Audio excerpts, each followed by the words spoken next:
Welcome to Civil Discourse, a podcast where participants are free to share their ideas, empathize with other perspectives, and who intend to advance to a better solution to fix a societal ill. We will focus on topics that are particularly complicated. In a time where information is from sources more opinionated than ever, our mission is to find solutions and goals to accelerate the nation's progress with cultural impunity. I'm your host, Todd Furniss. Welcome to Civil Discourse, hosted by Todd Furniss. That's me. I'm pleased to have you here today and grateful for your willingness to listen to the topics we discuss. Today, we're going to talk about another element in the healthcare industry that is something you probably have heard about, may not fully understand, may not fully appreciate, but hopefully at the end of the conversation today, you'll be a little bit better informed. And you'll have some tools to take with you that will allow you to be a little bit more thoughtful about how you save and then spend money for healthcare. So today's topic is going to be on the subject of health savings accounts. You'll recall that for those of you who joined us last week, we had the benefit of Dr. John Goodman on. And in that conversation, we explored the creation of the health savings account, the foundation of the health savings account. And we did so with Dr. Goodman because he's the father of health savings account. He had been working on that for about 10 years in advance of getting the idea passed and adopted by and signed into law by then President George W. Bush.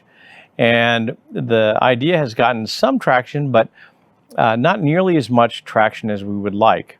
I think Dr. Goodman agreed last week that there are still limitations to the health savings account that could easily be improved upon or could be eradicated altogether, as the case may be, but that there were still areas where people will lack the understanding on how really to take full advantage of health savings accounts. So let's go back and let's remember what health savings accounts are. Health savings accounts are accounts that are owned by the employee or the owner of the health savings account. So they're not owned by the company that the individual might work for. They're owned by the employee. And that's a fundamental difference between a health savings account and something called a flexible spending account. A flexible spending account is owned by the company for whom the individual works, and any unused sums revert back to the employer. A health savings account is owned by the employee, and whatever's not used in one year can be rolled into the next year. So you can actually build value in a health savings account. So what does that mean? How do you get money in there? Is there a limit on how much money you can put in there? What do you do with the money once it's in there? Those are all questions that are legitimate questions. Let's try and take them one at a time. So how do you get money in there? So you first have to open a health savings account. And a health savings account has a tax benefit to it. The idea behind Dr. Goodman's work, which is really seminal in the field and important, was that we need to improve and encourage consumerism in healthcare. What does that mean? Consumerism is the idea that I, as an individual, am going to not only interact with, but have a direct relationship contractually with, and pay for directly the goods and services I buy from the healthcare industry.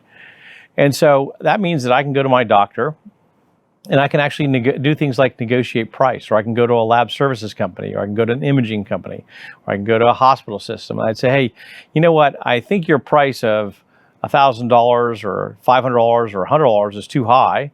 I think a better number is half of that, or a quarter of that, or 80% of that. But there's some sort of a negotiation capability that comes about by virtue of the direct relationship between the buyer and seller of any good or service. What Dr. Goodman wanted to do is he wanted to reintroduce that idea into healthcare. Sounds crazy, right? Well, with insurance companies having dominated the space as payers, it's not so crazy. In fact, the reality of the matter is that you don't pay, if you're insured, you don't pay for most of your healthcare directly.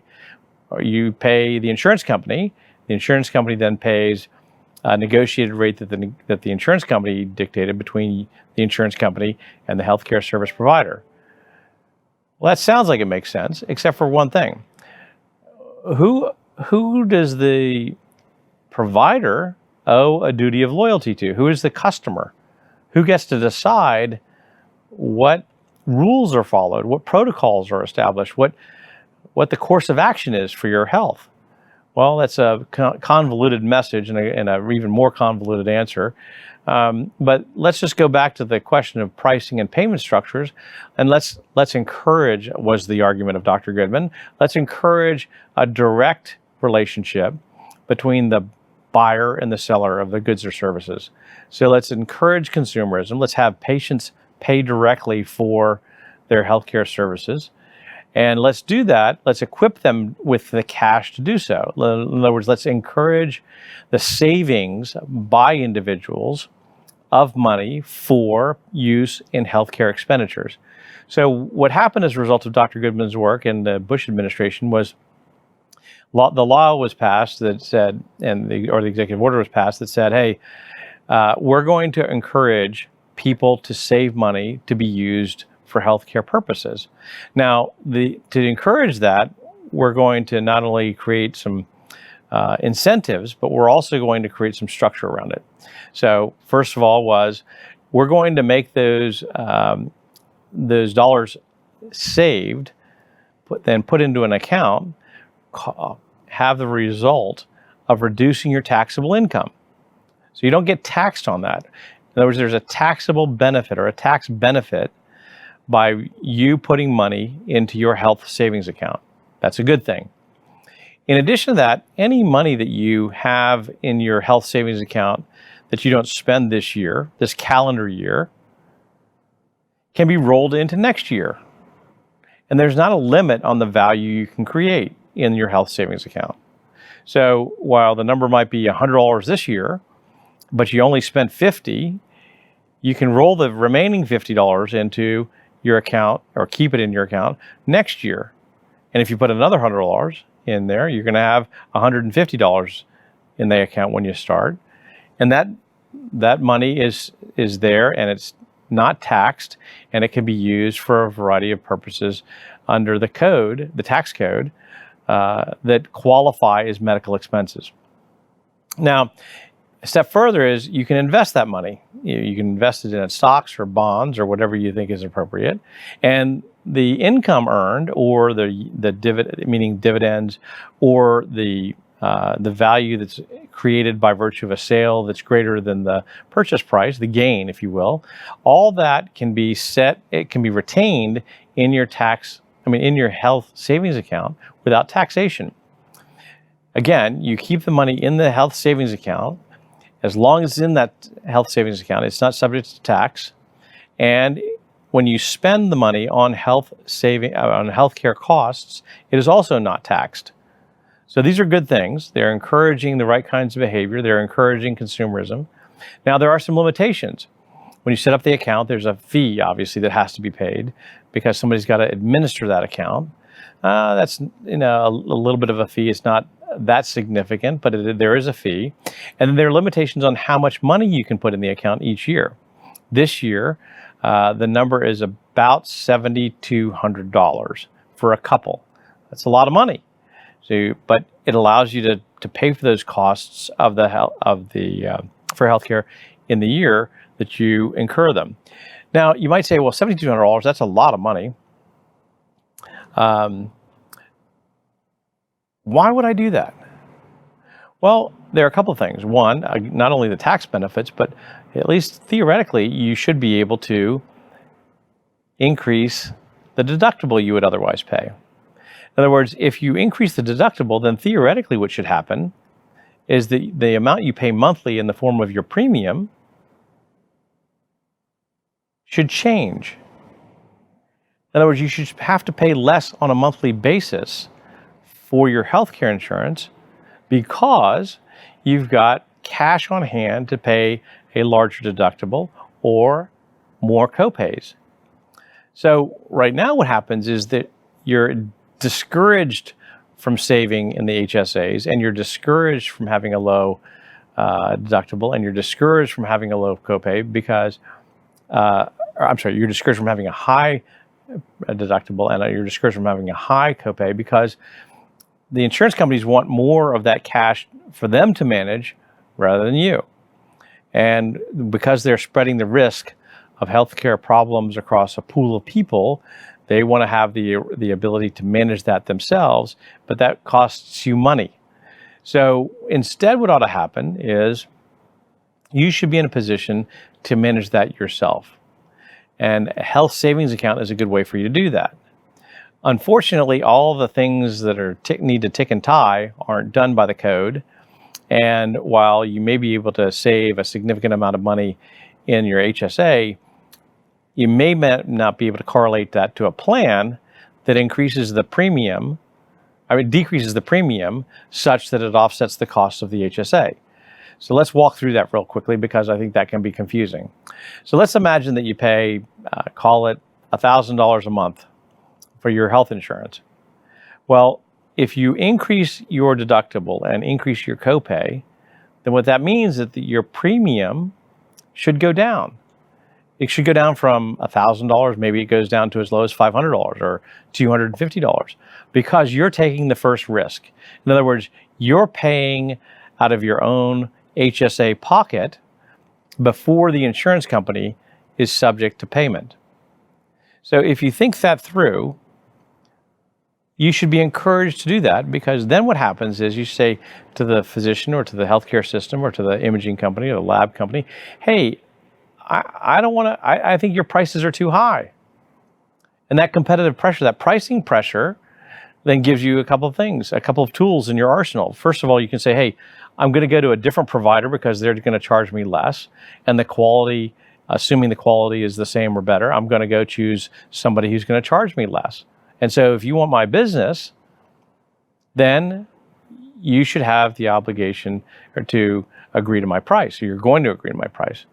And one of the things that I think is interesting, I don't know if you've ever had this happen, but I've never walked through a hospital system and had something come on the intercom and describe a blue light special over on aisle 4 for lab tests or for x-rays or MRIs or CT scans or to see a doctor. It doesn't happen. And why is that? It's because we don't really have a lot of competition for your dollars. What happens is that the providers of those services are more interested in what the insurance companies are willing to pay. And the insurance companies don't really deal with you as an individual directly. They deal with the company for whom you work in all probability. So your employer goes through a broker who then goes to the insurance company. But the insurance company establishes its prices through the State Department of Insurance. So you don't have a direct correlation. You don't have a lot of bargaining power, and you don't have a lot of any real ability to go then assert any pricing pressure on the providers. And the goal of HSAs was to kind of help with that, is to say, look, we want to put money back in the pockets of patients and give them the ability to negotiate with providers to encourage a decreased price and to encourage competition. So that's really the goal of the HSA. The goal of the HSA is, again, it's to be owned by the employee or the patient, as the case may be. It's to be rolled over if you have an excess in the account at the end of the year. It's to be retained by the individual on a tax-free basis. It's to allow tax-free earnings to occur inside of the HSA. And it's designed to pay exclusively for healthcare costs as they are defined by the code, by the IRS code. Now, there are a couple of things in HSAs that in my view, need to be changed. We've done a lot of good work in HSAs, and again, I really applaud the work that Dr. Goodman did and his team did in developing HSAs and the framework around them. But there are a couple of things that I think could be improved. First of all, I believe firmly that as parents, we want our children to do better than we have done. We want to give them a leg up. We want to help them to the best of our ability. And we want them to be more successful than we've been, economically and in terms of having a fulfilled life. So I hope that my sons and daughters dwarf any moderate or modest success that I've had, but I want to do whatever I can to help them along the way. One of the limitations in HSAs right now is that you can't leave any money that's in your HSA to anyone other than your spouse, which raises some questions about what happens if you're not married. But additionally, the question ought to be asked, why not? Why can't you leave the benefit of an HSA and the funds in an HSA to your children or to whomever you would see fit? I think that's an important issue to be taken on by the administration, whichever administration's in charge, and to kind of resolve that so that we have a lot more flexibility and we in fact encourage people to put more money in HSAs. Now, the other thing that I think is a limitation on HSAs is this notion of economic mobility. So what do I mean by economic mobility? We would hope that people develop skills over the course of their professional lives or their careers or their jobs that cause them the benefit of earning more money one year over another. And at the same time, we recognize that there are instances where people are in families or groups of 4 or more when we are defining things as household income. Some people may be on minimum wage. Some people may have a bigger paycheck than that, and others may not get a paycheck. Others may be involved in something called that we call affectionately the gig economy today. But in Texas, where I'm currently sitting, in order to qualify for Medicaid, household income for a family of 4 has to be a little bit north of $51,000 a year. That's compared to a median income for a family of 4 across the United States of roughly $68,000 a year. It's not too far from that. But the question becomes, as it pertains to HSAs, how do I go from $51,000 on Medicaid to, say, $53,000 and no longer on Medicaid? In other words, what happens when I no longer qualify for Medicaid? So just imagine this scenario. I come home and I say, honey, I'm home. I got some great news. And my spouse or my partner says, terrific, what's the great news? And I say, well, I got a raise. I got a 5% raise this year. And she would say, or he would say, as the case may be, that's wonderful, but now instead of earning $51,000 a year, we are making $53,500 a year, which means we no longer qualify for Medicaid in the state of Texas. Well, what does that mean? That means now we have to figure out how to pay for health care. A family of 4 last year paid between $20,000 and $25,000 a year in healthcare costs. So if my employer is not covering the cost of healthcare premiums, I've got to cover those myself. I've gone from $51,000 to $53,500 in annual income as a family of 4 because of my contribution to that family of 4's collective income. What that means is I've gone into what I call a purchasing power purgatory, meaning that until my income as a family of 4 goes from $51,000, which is 2 times the federal poverty level, to 3 times the federal poverty level, then which is around $71,000, $72,000. Then what that really means is I've lost economic ground. I'm worse off. So why would someone take the raise? If you're going from a position of a now making $51,000 but getting your health care costs paid for, to tomorrow making $53,500 and not having your health care costs for, which means you're either going to assume a tremendous amount of risk, or alternatively, you're going to got to figure out how to pay for health care, which means you're going to have a $20,000 to $25,000 a year hit, meaning a degradation to your purchasing power because you don't have that money to spend. That's a problem. It discourages one from taking the raise because it ends up costing far more than the raise itself. Instead of costing me the $2,500 I would have made, instead what's happening is it's costing me the $20,000 to $25,000 for the family of 4. And that's not healthy for anybody. It doesn't encourage the kind of growth or evolution or development or what used to be called hundreds of years ago, economic mobility between the classes. This is a problem that we as a nation have to address. Lots of people today are talking about income inequality. What I'm pointing out here is that there's a structural barrier to narrowing the gap in earning power. I'm not suggesting there is or isn't income inequality. That's for a different author, a different economist, a different expert. What I am saying, however, is that we, as a nation, should discourage barriers between economic mobility between the classes. That's just not fair. It's not just. We want to give people the economic opportunity, or the vocational or the professional or other opportunity to improve their lot in life, to become more successful as defined by economics. And that's not the only definition of success, of course, but it is an element of it, and can be an element of it if that's something that the individual wants to pursue. But we shouldn't be discouraging that, either through tax code policies or through limitations in entitlements, or through benefits and entitlements. So what do I propose? And this is a controversial idea. This is not going to be something that everybody's going to love. In fact, there are going to be a lot of people who say, that's the craziest thing I've ever heard in my life. Why the heck are you doing this?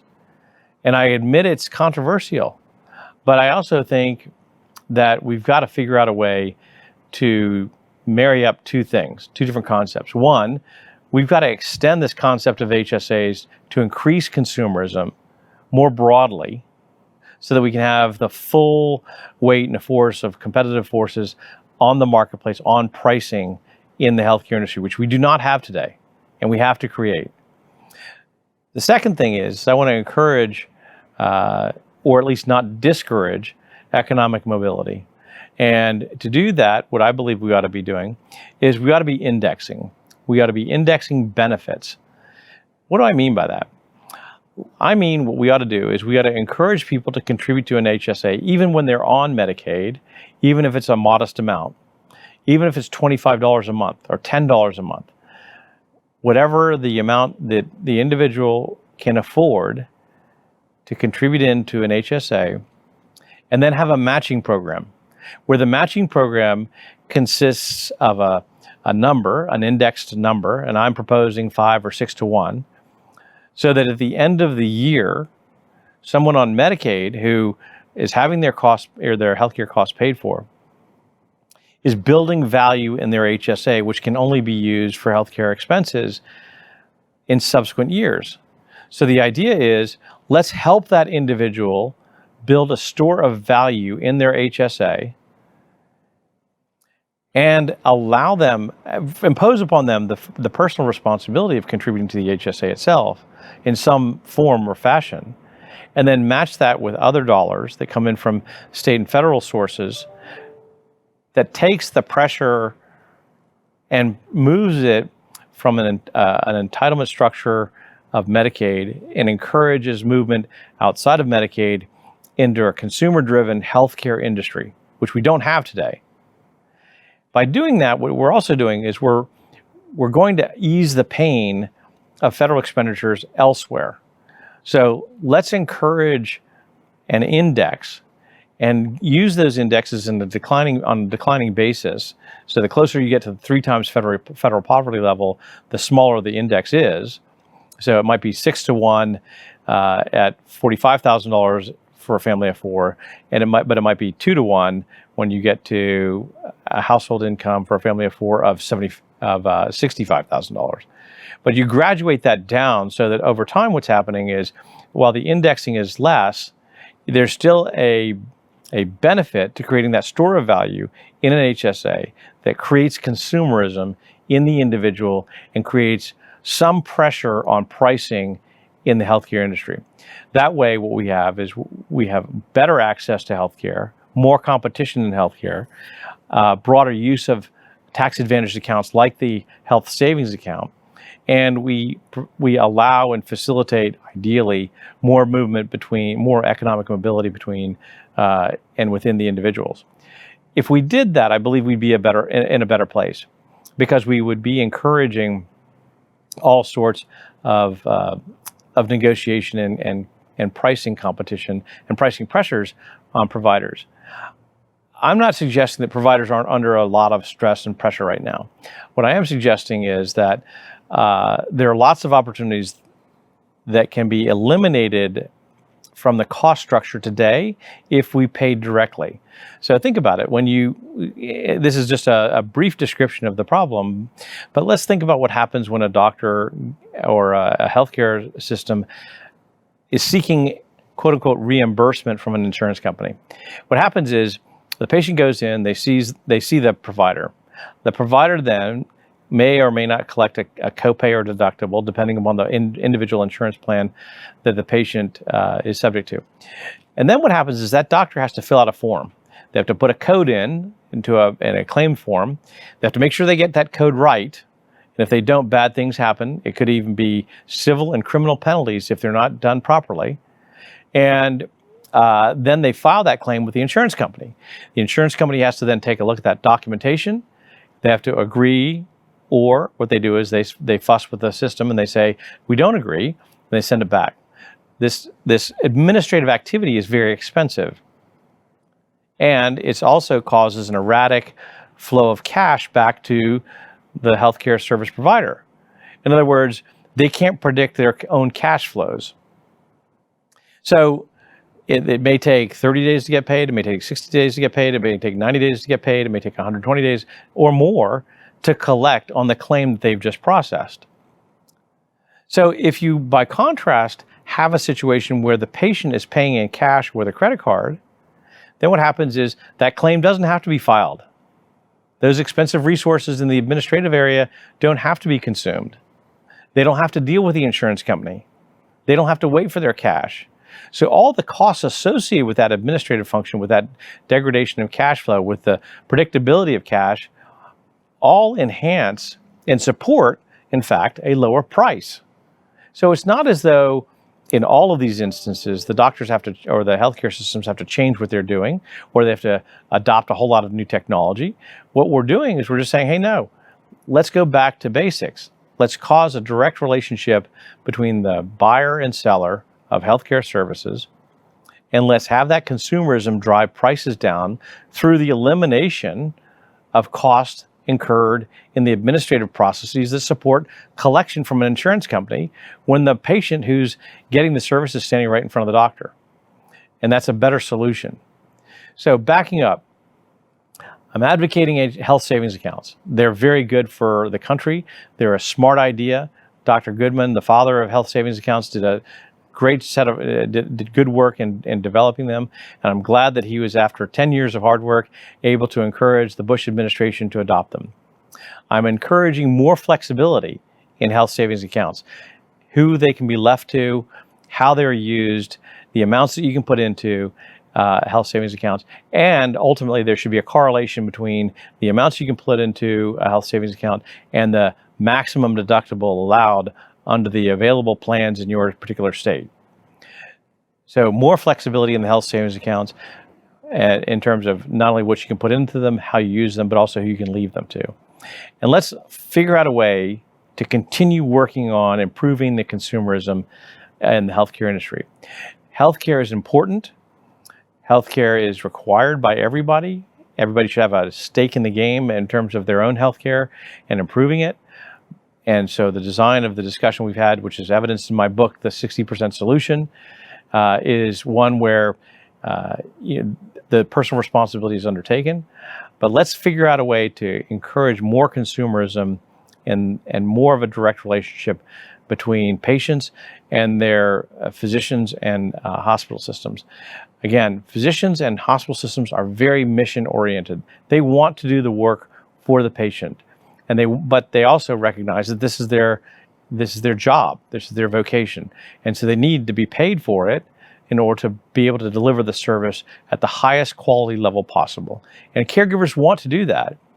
All I'm advocating is that we reduce the administrative friction in making that happen, that we encourage consumerism, and that we provide economic mobility for everybody, and we don't preclude that by virtue of the unnatural limitations in our healthcare industry.